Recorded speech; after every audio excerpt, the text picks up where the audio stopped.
इस एपिसोड की शुरुआत में हम ग्रैंड बेस्ट गोकू को देखते हैं जो गोस्ट राइडर से लड़ने के लिए अपनी डिवाइन फॉर्म का इस्तेमाल कर रहा होता है। और वो गोस्ट राइडर से कहता है जल्दी तुम्हारी कॉस्मिक पावर मेरी होगी, उसके बाद मैं यहाँ से चला जाऊंगा। ये कहते ही वो गोस्ट राइडर के ऊपर एक पावरफुल डिवाइन पंच कर देता है। गोस्ट राइडर उसे रोकने के लिए अपनी पूरी कोशिश करता है लेकिन वो उस पंच को रोक नहीं पाता है, जिससे वो काफ़ी दूर जाकर गिरता है और उसके आसपास की सारी जगह तबाह हो जाती है। ग्रैंड बेस्ट गोकू कहता है अब कुछ भी करना बेकार है, तुम कितनी भी कोशिश क्यों ना कर लो, अब कुछ नहीं हो सकता है। अगर तुमने मुझे वो कॉस्मिक पावर नहीं दी तो तुम्हारा ये प्लेस तबाह हो जाएगा, वो भी तुम्हारी आंखों के सामने, और तुम कुछ नहीं कर पाओगे। इस पे गोस्ट राइडर कहता है मुझे इन सब से कोई फ़र्क नहीं पड़ता है, मैं दोबारा से इसे बना सकता हूँ, पर अफसोस तुम यहाँ से कहीं नहीं जा पाओगे। ये कहने के बाद गोस्ट राइडर अपनी कॉस्मिक पावर को रिलीज करता है और अपनी वेपन से गोकू के ऊपर अटैक करता है, लेकिन ग्रैंड बेस्ट गोकू उस अटैक को टॉच कर लेता है और दोबारा से गोस्ट राइडर के पीछे आ जाता है। पर गोस्ट राइडर को ये बात पता चल गई थी, वो फौरन वहाँ से हट जाता है, लेकिन वहाँ से हटने के बाद भी ग्रैंड बेस्ट गोकू का अटैक उसे लग जाता है। ये देखने के बाद गोस्ट राइडर थोड़ा हैरान रह जाता है और कहता है तुम्हारी ये पावर तो सच में काफ़ी खतरनाक है, मैंने आज से पहले तुम जैसा पावरफुल इंसान नहीं देखा है, तुम सच में कमाल हो, इसीलिए अब तुमसे फाइट करने में मुझे और मज़ा आएगा। ये कहते ही गोस्ट राइडर अपनी हेल फायर को रिलीज करके अपनी पावर को बहुत ज़्यादा बढ़ा देता है और ग्रैंड बेस्ट गोकू के ऊपर अटैक कर देता है। इसके बाद हम गोकू को देखते हैं जो इचिगो के साथ कहीं जा रहा होता है। इचिगो कहता है मैं अब बहुत ताकतवर बन चुका हूँ, इसीलिए वक्त है अब इस पावर को आजमाने का, तो क्या कहते हो। इस पे गोकू कहता है तुमने सही कहा, बताओ तुम्हारे यूनिवर्स में सबसे पावरफुल कौन है, तुम्हें उससे फाइट करना चाहिए, इससे तुम्हें अपनी पावर का अंदाज़ा हो जाएगा। इस पर इचिगो कहता है मेरे यूनिवर्स में तो सबसे ज़्यादा पावरफुल तुम ही हो। इस पे गोकू कहता है क्या मैंने तुम्हें बताया नहीं, मैं यहाँ का नहीं हूँ, मेरी बात कुछ और है, तुम्हें किसी और से फाइट करना चाहिए। इचिगो कहता है तो चलो सबसे पावरफुल वॉरियर को ढूंढने में मेरी मदद करो। गोकू कहता है क्यों नहीं, ये मेरे लिए काफ़ी आसान है। ये कहने के बाद वो उस यूनिवर्स में सबसे पावरफुल की एनर्जी को सेंस करने लगता है और वो कुछ ही पल में सबसे पावरफुल वॉरियर की एनर्जी को ढूंढ लेता है। इसके बाद वो इचिगो से कहता है तो चलो इसके लिए तैयार हो जाओ। ये कहते ही वो अपनी इंस्टेंट ट्रांसमिशन टेक्निक का इस्तेमाल करके सीधा इचिगो को उसके पास ले आता है। इचिगो अपने सामने वाले वॉरियर को देखकर कहता है ये कौन है, मैंने इसे पहली बार देखा है, क्या ये सच में पावरफुल है। इस पर गोकू कहता है वो तो इससे फाइट करने के बाद ही पता चलेगा, तो चलो मैं ये फाइट देखने के लिए बिल्कुल तैयार हूँ, तो तुम भी शुरू हो जाओ, उससे लड़ो। इचिगो कहता है ठीक है, जैसा तुमने मुझे सिखाया है मैं बिल्कुल वैसा ही करूँगा। ये कहने के बाद इचिगो नॉर्मल फॉर्म में ही अपनी जनपासु को रिलीज करता है और उसके ऊपर अटैक करता है। वो शख्स इचिगो के अटैक को टॉच करता है और उसके ऊपर अपना अटैक करता है। इचिगो भी उस अटैक को टॉच करने की कोशिश करता है पर वो काफ़ी ज़्यादा तेज होता है, जिस वजह से उसका अटैक इचिगो को लग जाता है। पर इचिगो खुद को संभाल लेता है, पर तभी वह शख्स अचानक से उसके पीछे आ जाता है और उसके ऊपर अपना दूसरा अटैक कर देता है। इचिगो उस अटैक को रोकने के लिए अपने जनपासु का इस्तेमाल करता है, लेकिन वो भी कुछ काम नहीं आता है और वो अटैक सीधा इचिगो को लग जाता है और इस बार वो काफ़ी दूर जाकर गिरता है। इसके बाद और वो इचिगो से कहता है तुम इतने कमज़ोर होने के बाद भी मुझसे लड़ने आ गए, ना समझ कहीं कि तुम जानते भी हो मैं कौन हूँ, पर खैर अब तुम मरने के लिए तैयार हो जाओ क्योंकि ये जानने का अब कोई फ़ायदा नहीं है। ये कहने के बाद वो अपनी पावर को रिलीज़ करता है और एक बहुत ही खतरनाक अटैक तैयार करता है। ये देखकर गोकू इचिगो से कहता है संभल के, वो काफ़ी खतरनाक हो सकता है, तुम्हें अपनी पावर को बढ़ा लेना चाहिए। इचिगो कहता है चिंता मत करो, मैं उसे रोक लूँगा, वो भी इसी फॉर्म में। ये कहने के बाद वो अपने जनपासु को आगे करता है और उस अटैक के ऊपर अपने जनपात्सु से अटैक कर देता है, लेकिन वो अटैक इतना खतरनाक था कि इचिगो की नॉर्मल स्वॉर्ड टूट जाती है और वो अटैक सीधा उसे जा लगता है और वो काफ़ी घायल हो जाता है। ये देखने के बाद वो शख्स कहता है मैं सोल किंग का बेटा हूँ, बेवकूफ़ कहीं के, मैं तुम्हें चुटकियों में मसल सकता हूँ, तुम इतना दान से बच्चे हो जो मेरे सामने कुछ नहीं, और शायद इन सबका जिम्मेदार वो शख्स है जो बैठ के तुम्हारी फाइट देख रहा है। उसे लगता है कि वो बहुत ताकतवर है, लेकिन तुम्हें मारने के बाद मैं उसे भी ख़त्म कर दूंगा।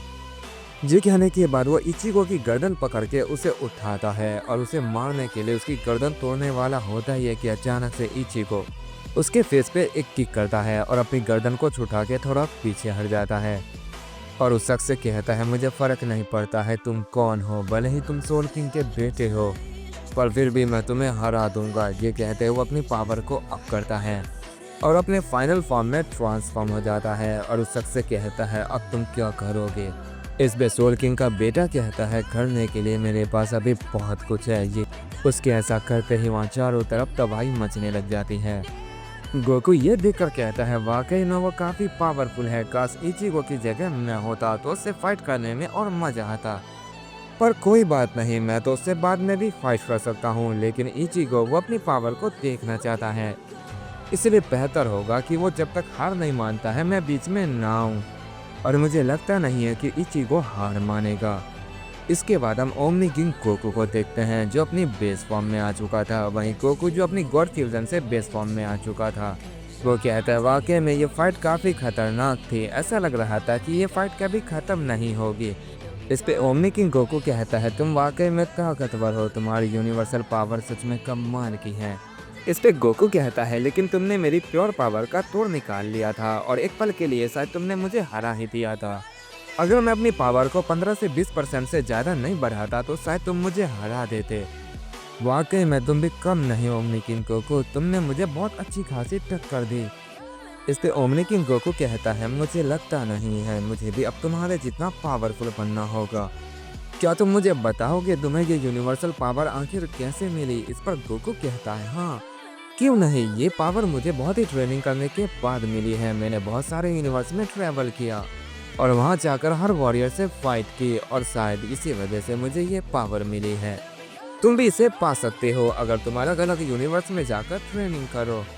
तुम्हारी बॉडी सारी यूनिवर्स की पावर को सोख लेगी और आखिर में तुम्हें ये पावर मिल जाएगी। ओमनी किंग गोकू कहता है, तो ये बात है, सुनने में तो ये काफ़ी आसान लगता है, लेकिन ये इतना आसान भी नहीं होगा, मैंने सही कहा ना। इस पे गोकू कहता है, तुम ठीक कह रहे हो, तुम्हारा सामना ऐसे भी वॉरियर से हो सकता है जो तुमसे बहुत ज़्यादा ताकतवर हो, पर खुद पे भरोसा रखना, जैसे मैंने रखा और मैंने सबको हराया, तुम भी हरा सकते हो। शुरुआत में ही तुम काफ़ी ताकतवर हो, मुझे लगता नहीं है कि तुमसे पावरफुल कोई होगा। जब मैंने ऐसा करना शुरू किया था मैं बहुत ही कमज़ोर था, लेकिन आज मैं बहुत ही पावरफुल बन चुका हूँ। पर तुम मेरे मुकाबले बहुत ही ज़्यादा पावरफुल हो, जितनी पावर मैंने ट्रेनिंग करने के बाद हासिल किया है तुम उतने अभी हो। ओमनी किंग गोकू कहता है, बस यही तो दिक्कत है, इसी वजह से मैं और ज़्यादा पावरफुल नहीं बन सकता हूँ, पर कोई बात नहीं, मैं कोशिश करूँगा। ये कहने के बाद ओमनी किंग गोकू वहाँ से जाने लगता है। इस पे गोकू कहता है, रुको मेरी बात सुनो, मुझे तुमसे एक ज़रूरी काम है, क्या तुम मुझे बता सकते हो। तुमने कहा था कि यहाँ सिर्फ एक ही बंदे के पास यूनिवर्सल पावर है, वो कौन है। मुझे उससे मिलना है, क्या वो डोहान है। इस पर ओमनी किंग गोकू कहता है, तुम्हें उसके बारे में कैसे पता, क्या तुम उसे जानते हो।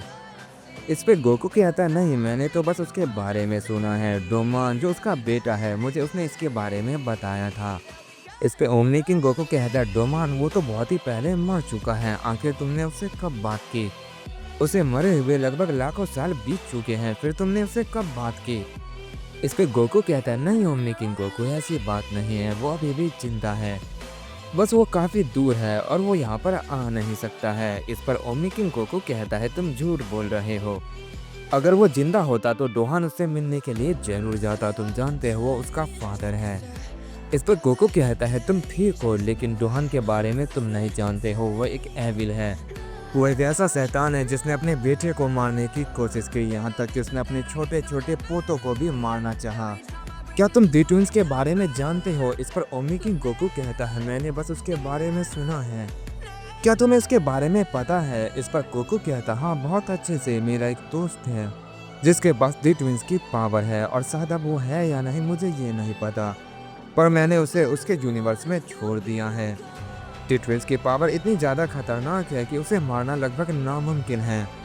किसी के पास अगर दी ट्विंस की पावर आ जाए तो उसे हराना लगभग नामुमकिन होता है, जब तक कि दी ट्विंस खुद ना चाहे वो नहीं मरेगा। इस पर ओमनी किंग गोकू कहता है, तुम वही बातें बोल रहे हो जैसा कि मैंने उसके बारे में सुना था, तो भला दी ट्विंस की पावर आखिर किसके पास है। इस पर गोकू कहता है, वो डोहान के पास है।